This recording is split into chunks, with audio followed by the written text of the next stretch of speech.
আল্লাহ রসুল মক্কায় আসার পরে কিছুদিন অবস্থান করলেন।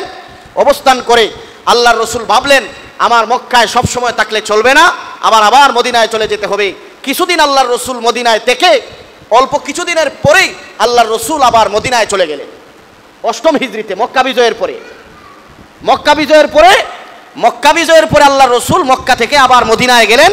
আর ওই মক্কা শহরের জন্য একজন আলেম সাহাবীকে রেখে গেলেন, যার নাম হলো মুগিরা ইবনে শুবা রাদিয়াল্লাহু তাআলা আনহু।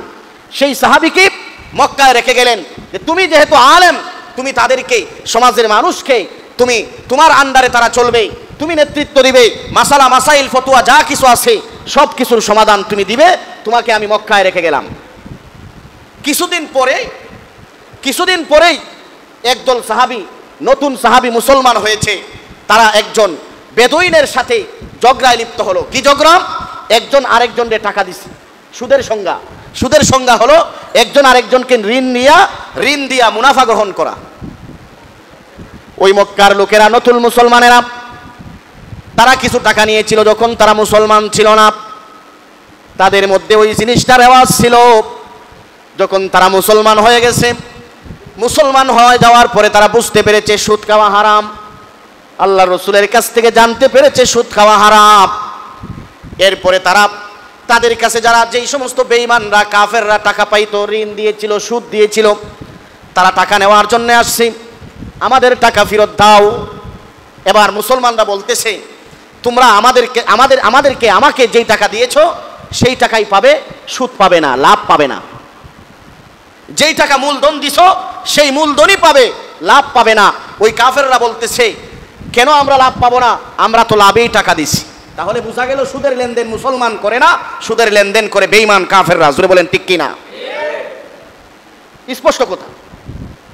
সুদের ওয়াজ তিতা ওয়াজ, নামাজের ওয়াজ, কবরের নিচের ওয়াজ মিষ্টি ওয়াজ। কথা বলেন ঠিক কিনা? আর সমাজের রন্ধ্রে রন্ধ্রে, ঘরে ঘরে ঢুকে গেছে সুদ। আলোচনা না করলে কিছুদিন পরই সুদের আলোচনা দরকার। জোরে বলেন ঠিক কিনা?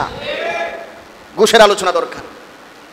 মুসলমানরা বলতেছে ভাই আমরা তো মুসলমান হয়ে গেছি, আমরা এখন সুদ দিব না, আমরা তোমাদের মূলধন ফিরিয়ে দিব, যেইটা তোমরা পাও সেটাই দিয়ে দিব। কাফেররা বলে তোমরা তো মুসলমান হওয়ার আগে টাকা আনছো, বেঈমান যখন ছিলা তখন আমাদের কাছ থেকে সুদ গ্রহণ করেছো, টাকা এনেছো, তোমরা আমাকে অবশ্যই আমার মূলধন সহ লাভ সহ দিতে হবে। দুই দলের মধ্যে বাচ্চে ঝগড়া। এবার ওই মদিনা মক্কা শহরের মধ্যে যেই সাহাবী, আলেম সাহাবী, ওই সাহাবীদের কাছে তারা দুনো দল গেছে, মুসলমানরাও গেছে, কাফেররাও গেছে। গিয়ে বলতেছে, তাদের ঘটনা বর্ণনা করতেছে, আমরা তাকে টাকা দিয়েছিলাম, এখন সে আমাদেরকে 2 লাখ দিয়েছিলাম, 1 বছর পরে 3 লাখ দেওয়ার কথা। জুড়ে বলেন ঠিক কি না? 3 লাখ দিবে, এই জন্য চুক্তি করেছিলাম, কিন্তু মুসলমানরা এখন দিতে রাজি না। সমাধান কি? এমনিতে মুগিরা ইবনে শুবা রাদিয়াল্লাহু তাআলা আনহু তিনি বলেন আমিও ভালোভাবে সমাধান দিতে পারবো না। আমার সমাধানের জন্যে, এই সমস্যার সমাধানের জন্যে মুহাম্মদুর রাসূলুল্লাহ সাল্লাল্লাহু আলাইহি ওয়াসাল্লাম মদিনায় আছেন। মদিনায় চিঠির মাধ্যমে তখন খবর দেওয়া হলো, চিঠির মাধ্যমে জানিয়ে দেওয়া হলো, ইয়া রাসূলুল্লাহ মক্কার মধ্যে এরকম সমস্যা কি করা যায়? আল্লাহর রাসূল টেনশন করতেছিলেন, ব্যস্ত ছিলেন, এখন কি করবেন? এমনিতেই আমার আল্লাহ সমাধান দিয়া কোরআনের আয়াত নাজিল করলেন। জোরে কোন সুবহানাল্লাহ। ইয়া আইয়ুহাল্লাযীনা আমানুত্তাকুল্লাহ, হে ঈমানদারেরা তোমরা যদি ঈমানদার হও, আমানুত্তাকুল্লাহ, ভয় করবে কাকে? আর জোরে বলেন কাকে? আল্লাহকে ভয় করবে। আমানুত্তাকুল্লাহ, ঈমানদাররা আল্লাহকেই ভয় করে। ওয়াজারু মা বাকিয়া মিনার রিবা, তোমরা যদি ঈমানদার, ইন কুনতুম মুমিনিন, তোমরা যদি ঈমানদার হয়ে থাকো তাহলে তোমাদের অবশিষ্ট রিবা, সুদ তোমরা বয়কট করো। অবশিষ্ট যেই সুদ লেনদেন আছে এটা তোমরা ছেড়ে দাও, বয়কট করো। এটা কখনো মুসলমান গ্রহণ করতে পারে না। সুবহানাল্লাহ বলেন। এই আয়াত যখন নাজিল হয়ে গেল, ওয়া ইন তুবতুম ফালাকুম রুউসু আমওয়ালিকুম, তোমরা তোমাদের মূলধন তাদেরকে ফিরিয়ে দাও। জানতে পেরেছো সুদ হারাম, জানার পরে সুদের সাথে লেনদেনে গ্রহীতা এবং ক্রেতা এবং গ্রহীতা উভয়জনে যখন জানতে পেরেছে সুদ খাওয়া হারাম, সঙ্গে সঙ্গে তাদের মূলধন 2 লাখ টাকা দিয়েছে, 3 লাখের কোনো পেনশন নাই, তার কাছে মালিকের কাছে 2 লাখ ফিরাইয়া দিবে, মূলধন ফিরাইয়া দিবে। ফালাকুম রুউসু আমওয়ালিকুম ওয়ালা লা তাজলিমুনা ওয়ালা তুজলামুন। তোমরাও তাদের উপর জুলুম করবে না, তোমাদের উপরও জুলুম করা হবে না। তোমরাও জুলুম করবে না, তোমাদের উপরও জুলুম করা হবে না। আল্লাহ তাআলা এই আয়াত নাজিল করে সুস্পষ্ট জানায়া দিলেন, যদি ইমানদার হও সুদের ব্যবসা, সুদের লেনদেন বয়কট করো, আর যদি ইমানদার না হও সুদের লেনদেন করো, মুসলমান পরিচয় দিও না। জোরে বলেন ঠিক কিনা? কারণ ইমানদার সুদ খাইতে পারে না, ইমানদার হারাম খাইতে পারে না, ইমানদার হারাম খাইয়া রোজা রাখতে পারে না, ইমানদার হারাম খাইয়া ইফতার করতে পারে না। যদিও করে কখনো সেটা গ্রহণযোগ্য হবে না। জোরে বলেন ঠিক কিনা? কবুল হবে না, দুনিয়াতেও হবে না, আখিরাতেও হবে না। পৃথিবীতে যত বস্তু আছে সব বস্তুর মধ্যে স্বাদ আছে। জোরে বলেন ঠিক কিনা?